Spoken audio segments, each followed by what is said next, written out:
Le 1er novembre, voici les titres du journal. Tahir Amin Guili, ministre d'État, ministre des Finances, du Budget, de l'Économie et du Plan, à la tête d'une délégation tchadienne a pris part aux assemblées annuelles de la Banque mondiale et du Fonds monétaire international à Washington. De nombreux accords de partenariat y ont été signés. Les détails dans ce journal. Le secrétaire général du mouvement patriotique du Sali, le MPS Mohamed Zen Bada, a remis ce jeudi 31 octobre 2024 à la primature une somme de 100 millions de francs CFA en appui aux forces de défense et de sécurité engagées dans la lutte contre la secte Boko Haram dans la région du lac Tchad. Le développement dans ce journal.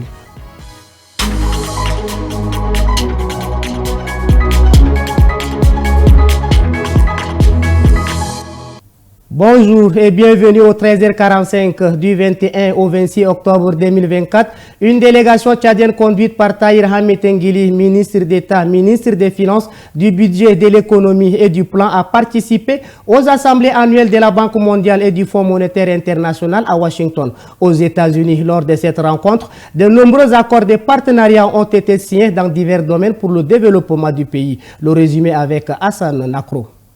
La Banque mondiale et le Fonds monétaire international ont tenu leur assemblée annuelle, une rencontre internationale réunissant les représentants de plusieurs pays afin de discuter des perspectives économiques mondiales, des politiques de développement et des stratégies de lutte contre la pauvreté. Lors de cette rencontre, des thèmes clés ont été abordés, notamment la stabilité financière, les défis économiques liés au changement climatique et les moyens de renforcer la résilience des économies en développement.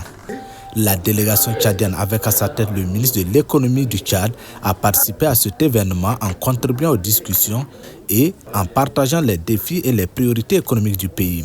Le ministre a insisté sur la nécessité d'un soutien accru pour les pays en situation de vulnérabilité, comme le Tchad qui fait face aux impacts du changement climatique et aux fluctuations des prix des matières premières.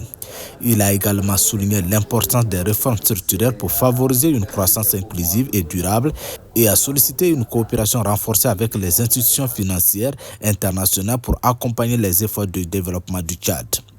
Le volet éducation a été mis en exergue par le ministre qui a obtenu un financement de plus de 105 millions de dollars. Nous avons rencontré le ministre des Finances du Tchad et son équipe pour parler de notre collaboration. Tchad est un partenaire très privilégié pour nous et à l'issue de nos échanges, nous avons octroyé un fonds pour le développement de l'éducation. Notre organisme GPT a décidé d'accompagner Tchad dans tout le secteur de l'éducation et nous lui avons offert 105 millions de dollars. L'énergie est un point crucial pour tout développement. Ici aussi, les partenaires ont donné leur accord pour développer ce secteur le plus rapidement possible. On a parlé du secteur de l'énergie et comment on peut faire pour faire en sorte que l'accès à l'électricité soit plus universalisé au Tchad, que la SNE soit encore mieux de ce que c'est aujourd'hui comme entreprise, que tous les Tchadiens reçoivent un service d'électricité qualité. On vient de signer le contrat qui officiellement on va pouvoir démarrer les travaux pour construire une centrale de 35 MW, N'Djamena, avec 1 MWh de stockage. Le Tchad est un partenaire privilégié des bailleurs de fonds et tous s'accordent à accélérer le processus de développement dans les différents secteurs de base.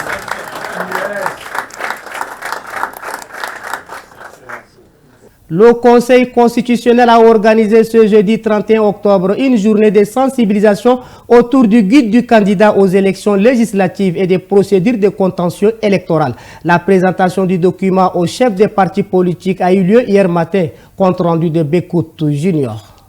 Cette rencontre visait à présenter et vulgariser un guide dédié aux candidats aux élections législatives et aux requérants en contentieux électoral. Ce guide, bien plus qu'un simple document, propose des explications claires sur les démarches de recours, les détails à respecter et les pièces justificatives nécessaires pour appuyer une requête.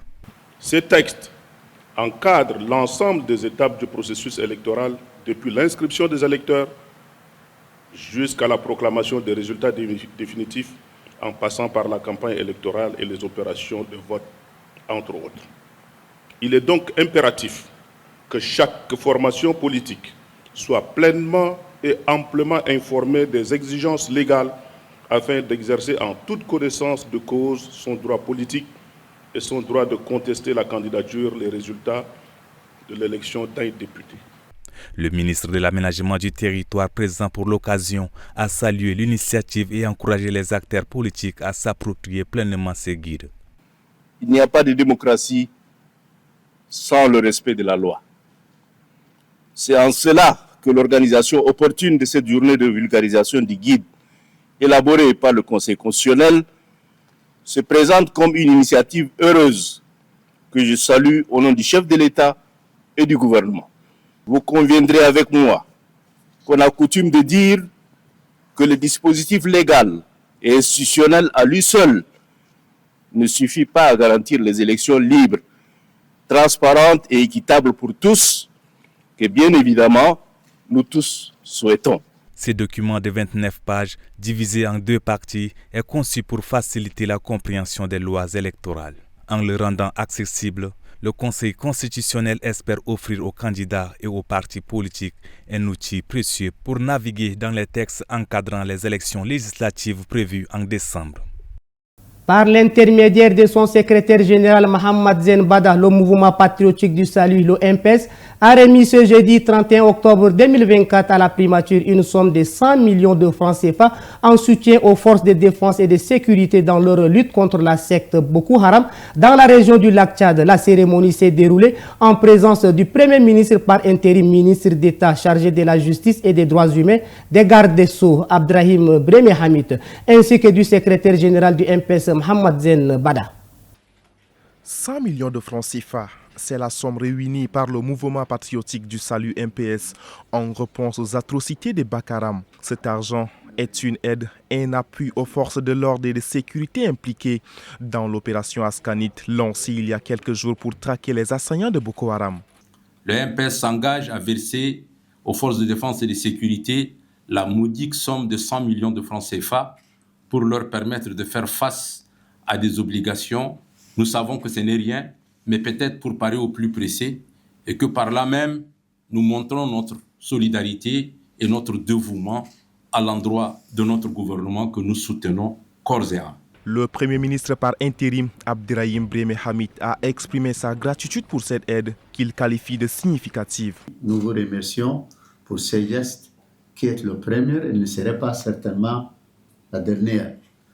Donc, je dirais, de manière générale, nous sommes entourés par des pays qui ont du conflit et le havre de paix aujourd'hui, c'est nous. Il convient de noter que la commission de réception des dons en faveur des forces de défense et de sécurité est pilotée par le ministère de la Sécurité publique et de l'immigration. Le Conseil national de lutte contre le sida, l'ONU-SIDA et l'ONG Bureau d'appui santé et environnement ont organisé le jeudi 31 octobre 2024 au CEFOT un atelier de validation de la feuille de route sur le suivi dirigé par la communauté ou Community Led Monitoring au Tchad avec la participation d'Indalépol, Ralombaye Bonaventure et Rassam Mordim Leila. Le suivi dirigé par la communauté a pour objectif de maximiser l'accès équitable et égalitaire à des services complets de lutte contre le VIH centré sur la personne, de consacrer des ressources et d'éliminer les obstacles juridiques et sociétaux à l'obtention des résultats en matière de VIH. Les communautés ont toujours joué des rôles dans la planification, dans la mise en œuvre, mais également dans le suivi de la qualité des services, dans le suivi de l'existence des services. Les communautaires ont toujours fait ces contributions, parfois avec assez de bénévolat, mais aujourd'hui, on sait bien qu'on a besoin un peu plus de moyens pour continuer tout ce qu'on a fait dès le départ. Le Conseil national de lutte contre le sida demande aux participants de faire preuve de leadership pour atteindre les objectifs. Malgré tous nos efforts, notre communauté, notre société civile communautaire reste encore faible en matière de leadership. Et nous devrons nous faire aider et faire en sorte nous-mêmes de mieux nous organiser et avoir un leadership vraiment à la hauteur de nos ambitions.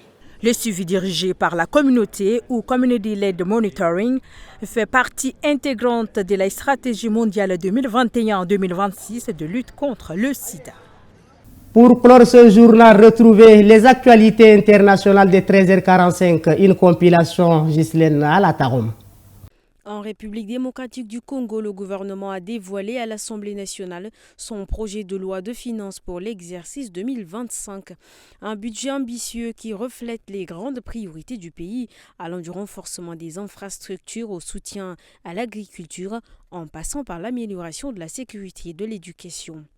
Ce projet de budget est soumis à l'examen de la Chambre basse du Parlement et les débats ont débuté jeudi 31 octobre. Ce projet de loi de finances présenté par la première ministre congolaise Judith Suminwa Tuluka devant l'Assemblée nationale s'élève à près de 50 milliards de francs congolais, soit environ 16,8 milliards de dollars américains, 21,6% d'augmentation en un an. Le commandant malien Daouda Konaté, secrétaire général du syndicat des surveillants de prison, a pu être localisé, porté disparu. Depuis vendredi 25 octobre, il a été mis sous mandat de dépôt et inculpé depuis mercredi 30 octobre pour atteinte au crédit et à la sûreté de l'État.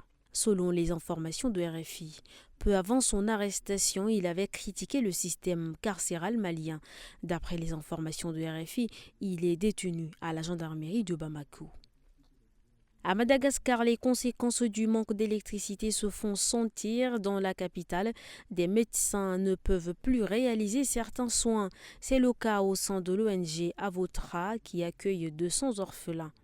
Le gouvernement a annoncé de nouvelles mesures pour tenter de lutter contre les pénuries. C'est tout pour ce journal d'information. Merci de votre fidélité. Tchad Info, c'est l'information en continu.